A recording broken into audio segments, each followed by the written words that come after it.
সুখে করো কি ওকে বেহুলাকে উঠিয়া তোর প্রতি রক্ষা করো। দেখি এই বেহুলাও যে জাগ্রত হচ্ছে না, কি করবো?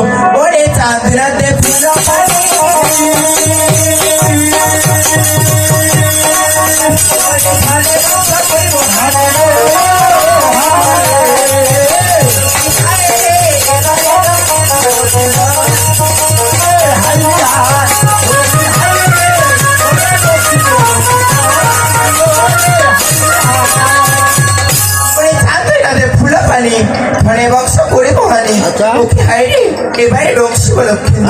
কিন্তু দংশন করার আগে দেখি আমি সেই বেলার দোষ অনেক ক্লান্ত হয়ে গেছি, তাই লক্ষ্মী ধরে পায়ের পাশে গিয়ে আমি সে একটু বিশ্রাম